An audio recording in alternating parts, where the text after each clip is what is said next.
തിരുവനന്തപുരം തമ്പാനൂരിൽ ആമയിഴഞ്ചാൻ തോട് വൃത്തിയാക്കുന്നതിനിടെ കാണാതായ തൊഴിലാളിക്കായി തിരച്ചിൽ തുടരുന്നു. റോബോട്ടിക് സംവിധാനം ഉപയോഗിച്ച് ടെക്നോ പാർക്കിൽ നിന്നുള്ള സംഘത്തിന്റെ നേതൃത്വത്തിലാണ് രക്ഷാദൌത്യം പുരോഗമിക്കുന്നത്. NDRF സംഘം ഇന്ന് തലസ്ഥാനത്തെത്തും. റിനു ശ്രീധരന്റെ വിശദാംശങ്ങളുമായി. റിനു, ഈ രണ്ടാം ഘട്ട രക്ഷാപ്രവർത്തനത്തിലെങ്കിലും ജോയിയെ കണ്ടെത്താനാകുമെന്നുള്ളൊരു പ്രതീക്ഷയിലാണ്.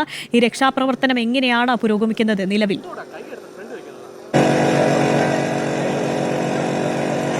രാവിലെ 11 മണിയോടുകൂടിയാണ് ജോയിയെ ആമയിഴഞ്ചാൻ തോട്ടിൽ കാണാതാകുന്നത്. ഇപ്പോൾ ഏകദേശം 12 മണിക്കൂർ പിന്നിടുകയാണ് രക്ഷാദൗത്യം ആരംഭിച്ചിട്ട്. ആദ്യഘട്ടത്തിൽ ഫയർഫോഴ്സും നഗരസഭാ ജീവനക്കാരും അതുപോലെ തന്നെ പോലീസും സംയുക്തമായി തന്നെ തിരച്ചിൽ നടത്തിയെങ്കിലും ജോയിയെ കണ്ടെത്താനായില്ല എന്നുള്ളതാണ്. തുടർന്നാണ് ജെൻ റോബോട്ടിക് സംവിധാനത്തിലൂടെ ഈ മാലിന്യങ്ങൾ നീക്കം ചെയ്യുവാൻ വേണ്ടിയിട്ടുള്ള ഒരു ഇടപെടൽ നടത്തുകയും ടെക്നോ പാർക്കിൽ നിന്ന് വിദഗ്ധരായിട്ടുള്ള സംഘം എത്തുകയും ചെയ്തത്. തുടർന്നാണ് ഈ ജെൻ റോബോട്ടിക് സംവിധാനത്തിലൂടെ രണ്ടാം ഘട്ട രക്ഷാപ്രവർത്തനം ഊർജിതപ്പെടുത്തിയിരിക്കുന്നത്. ഫയർഫോഴ്സും സ്കൂബ ടീമും ഇപ്പോഴും നിലവിൽ ഇവിടെ തന്നെ ഉണ്ട് എന്നുള്ളതാണ്. ഈ ജെൻ റോബോട്ടിക് സംവിധാനം ഉപയോഗിച്ച് ഈ മാലിന്യങ്ങൾ, അതായത് റെയിൽവേ കോമ്പൗണ്ടിനകത്തുള്ള സ്ലാബ് ഇളക്കി ആമയിഴഞ്ചാൻ തോട്ടിലെ മാലിന്യങ്ങൾ എടുക്കുക എന്നുള്ളതാണ് ഈ റോബോട്ടിക് സംവിധാനത്തിലൂടെ നോക്കുന്നത്. ആദ്യഘട്ടത്തിൽ സ്കൂബ ടീം കൃത്യമായി തന്നെ ഈ മാലിന്യം വലിയ രീതിയിൽ ബുദ്ധിമുട്ടുണ്ടാക്കുന്നു എന്നുള്ളൊരു നിർദ്ദേശം നൽകുകയും ഈ ജോയിയെ കാണാതായ സ്ഥലത്ത് നിന്ന് മാലിന്യങ്ങൾ മാൻ പവറായി അത് മാറ്റുകയും ചെയ്തിരുന്നു. പക്ഷേ ഇപ്പുറത്ത് ഈ മാൻഹോളിലൂടെ അല്ലെങ്കിൽ സാവിളക്കി അത്തരമൊരു ഇടപെടൽ ദുഷ്കരമായതുകൊണ്ടാണ് ഈ ഒരു റോബോട്ടിക് സംവിധാനത്തിന്റെ സഹായം തേടുന്നത്. നഗരസഭയും അതുപോലെ തന്നെ പോലീസും ഇവിടെ നിലയുറപ്പിച്ചിട്ടുണ്ട്. മേയർ ഉൾപ്പെടെയുള്ളവർ ഇവിടെ ഉണ്ട് എന്നുള്ളതാണ്. ഈ മാലിന്യങ്ങൾ വലിച്ചെടുക്കും, ഈ റോബോട്ടിക് മെഷീൻ വലിച്ചെടുത്ത് ഇത് പുറത്തേക്ക് വെക്കുന്നത് ഡിവൈഎഫ്ഐയുടെ വോളണ്ടിയർമാർ അത് നഗരസഭയുടെ സഹായത്തോടു കൂടി പുറത്തേക്ക് കളയുന്നൊരു സാഹചര്യമാണ് നിലവിലിപ്പോൾ നമ്മളിപ്പോൾ ഇവിടെ നിന്ന് കാണാൻ കഴിയുന്നത്. ഏകദേശം 12 മണിക്കൂറോളം ആകുന്നു ഈ ഒരു രക്ഷാ ദൗത്യം. ഈ ജോയിയെ കാണാതായി ഏകദേശം അരമണിക്കൂറിനകം തന്നെ ഈ സ്ലാബിളക്കി ഏകദേശം കാണാതായ സ്ഥലത്ത് നിന്ന് റെയിൽവേ സ്റ്റേഷനകത്തേക്ക് 60 മീറ്റർ പിന്നിടുമ്പോൾ അവിടെ സ്ലാബിളക്കി ഇവർ നെറ്റ് ഉപയോഗിച്ചുകൊണ്ട് ബ്ലോക്ക് ചെയ്യുന്നൊരു സാഹചര്യം ഉണ്ടായി. അതുകൊണ്ട് തന്നെ ജോയി ഇവിടേക്ക് എത്താൻ, അതായത് ഈ നെറ്റിൽ വന്ന് തങ്ങാൻ സാധ്യതയുണ്ട് എന്നുള്ളതാണ്. അതുകൊണ്ടാണ് ഈ റോബോട്ടിക് സംവിധാനം ഉപയോഗിച്ചുകൊണ്ട് ഇവിടത്തെ മാലിന്യങ്ങൾ സക്ക് ചെയ്ത് മാറ്റാൻ വേണ്ടിയിട്ടുള്ള ഒരു നടപടിയിലേക്ക് പോകുന്നത്. നിലവിൽ മേയറുണ്ട്. മേയർ, എങ്ങനെയാണ് ഈ ഒരു രക്ഷാദൗത്യം പുരോഗമിക്കുന്നത്? നമ്മൾ ഇവിടെ കാണുന്നത് പോലെ ജെൻ റോബോട്ടിക്സ് എന്ന് പറയുന്ന സ്ഥാപനം അവർ ഉണ്ടാക്കിയിട്ടുള്ള ഒരു മെഷീൻ കൊണ്ടുവന്നുകൊണ്ടുള്ള പ്രവർത്തനമാണ് നടന്നുകൊണ്ടിരിക്കുന്നത്. അതിൻ്റെ അടിസ്ഥാനത്തിൽ ഒരു മെഷീനും കൂടി അടിയന്തരമായി എത്തി ഇതിൻ്റെ ഈ കനാലിനുള്ളിലേക്ക് കടത്തിവിടാൻ കഴിയുന്ന രീതിയിലുള്ളൊരു സംവിധാനം കൂടിയുണ്ട്. അതുകൂടി അടിയന്തരമായി ഇവിടെ എത്തിക്കാൻ ആവശ്യമായ കാര്യങ്ങൾ ചെയ്തിട്ടുണ്ട്. ഇതിലിപ്പോൾ നമ്മൾ ഫേസ് ചെയ്യുന്ന ഏറ്റവും വലിയ പ്രശ്നം എന്ന് പറഞ്ഞാൽ റെയിൽവേ ട്രാക്ക് 2 നമ്മൾ ഒഴിവാക്കി തരണമെന്ന് റെയിൽവേയോട് അഭ്യർത്ഥിച്ചതാണ്. അത് ഏതാണ്ട് 7 മണി മുതൽ നമ്മൾ നിരന്തരമായി ആ കാര്യത്തിന് വേണ്ടി നമ്മൾ അവരോട് പറയുന്നു.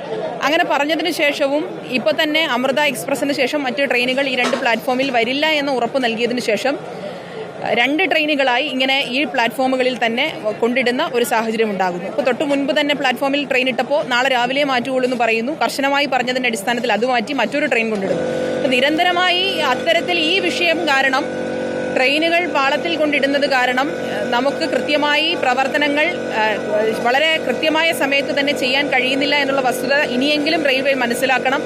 നമ്മളിവിടെ നിൽക്കുന്ന ഓരോ ആളുകളും, ഓരോ വ്യക്തികളും, അത് മാധ്യമപ്രവർത്തകരാകട്ടെ, ഇതിൻ്റെ സുരക്ഷ, ഇതിൻ്റെ തിരച്ചിൽ സംഘമാകട്ടെ, നഗരസഭയുടെ ശുചീകരണ ജീവനക്കാരാകട്ടെ, സന്നദ്ധ സംഘടന എന്നുള്ള നിലയിൽ DYFI ആകട്ടെ, അങ്ങനെ എല്ലാവരും ഒരു നേരത്തെ ഭക്ഷണം പോലും കഴിക്കാതെ ഇവിടെ പ്രവർത്തിക്കുന്ന ആളുകളുണ്ട്.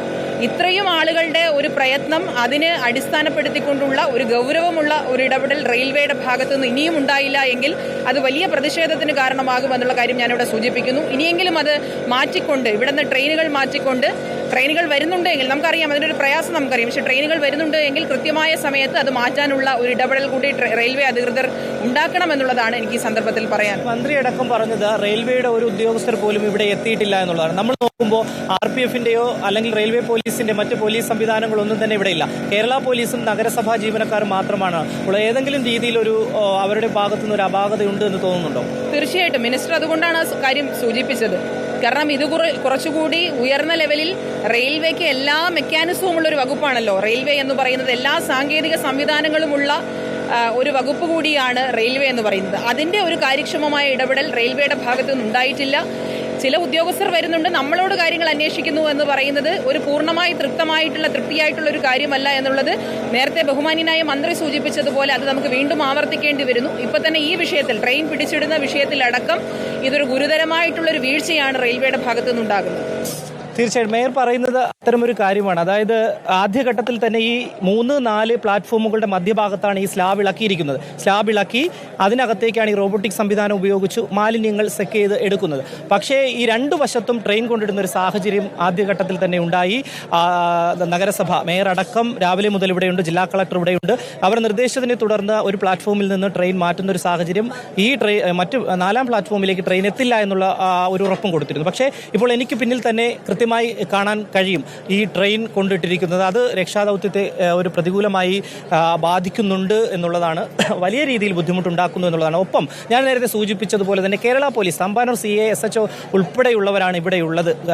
റെയിൽവേ പോലീസിന്റെ 1-2 ഉദ്യോഗസ്ഥർ മാത്രം ഇവിടെയുണ്ട് എന്നുള്ളത്, SI റാങ്കിലുള്ള ഉദ്യോഗസ്ഥരുണ്ട് എന്നുള്ളതല്ലാതെ റെയിൽവേയുടെ കരാർ ജീവനക്കാരനാണ് ഇതിന് അകപ്പെട്ടിരിക്കുന്നത്, കാണാതായിരിക്കുന്നത്. പക്ഷേ റെയിൽവേയുടെ ഒരു ഉന്നത ഉദ്യോഗസ്ഥർ പോലും ഈ സമയം വരെ ഏകദേശം 12 മണിക്കൂർ പിന്നിടുമ്പോഴേക്കും ഇവിടെ എത്തിയിട്ടില്ല, തിരിഞ്ഞു നോക്കിയിട്ടില്ല എന്നുള്ളതാണ്. ഇത് 4 മണിക്ക് തന്നെ നമ്മൾ പ്രേക്ഷകരുമായി പങ്കുവച്ചതാണ്, റിപ്പോർട്ട് ചെയ്താണ്. എന്നിട്ട് പോലും ഈ സമയം വരെ ഒരു ഉദ്യോഗസ്ഥർ എത്തിയിട്ടില്ല എന്നുള്ളതാണ്. പക്ഷേ എടുത്തു പറയേണ്ടുന്ന ഒരു കാര്യം, സൂചിപ്പിക്കുന്നത് അതീവ ഗുരുതരമുള്ള ഒരു കാര്യം തന്നെയാണ്. ഇപ്പോൾ റോബോട്ടിക് സംവിധാനം ഉപയോഗിച്ചുകൊണ്ടുള്ള തിരച്ചിൽ പുരോഗമിക്കുന്നു. രാവിലെ മാൻ പവർ ഉപയോഗിച്ചുകൊണ്ടുള്ള തിരച്ചിൽ അത് വലിയ ശ്രമകരമായിരുന്നു. ഇപ്പോൾ റോബോട്ടിക് സംവിധാനം ഉപയോഗിച്ചുള്ള തിരച്ചിൽ അത് പൂർണ്ണമായും മാലിന്യം നീക്കിക്കൊണ്ടുള്ള തിരച്ചിലാണ് വേണ്ടത്. ഈ ട്രാക്കിൽ ട്രെയിൻ കിടക്കുന്നതുൾപ്പെടെ ഈ ദൗത്യത്തെ വളരെ ദുഷ്കരമാക്കുന്നു എന്നുള്ളൊരു സാഹചര്യം കൂടിയുണ്ട്. റെയിൽവേ അധികൃതർ തിരിഞ്ഞു നോക്കിയിട്ടില്ല എന്നുള്ളൊരു ഭാഗം കൂടി വരുന്നു. അപ്പോൾ എത്രയും വേഗം മറ്റ് പ്രശ്നങ്ങൾ പരിഹരിച്ച് തിരച്ചിൽ മുന്നോട്ട് പോകാൻ സാധ്യമാകും എന്നാണ് കരുതുന്നത്. ഇപ്പോൾ റോബോട്ടിക് സംവിധാനം ഉപയോഗിച്ച് ജോയിക്കാനുള്ള തിരച്ചിൽ തുടരുകയാണ്.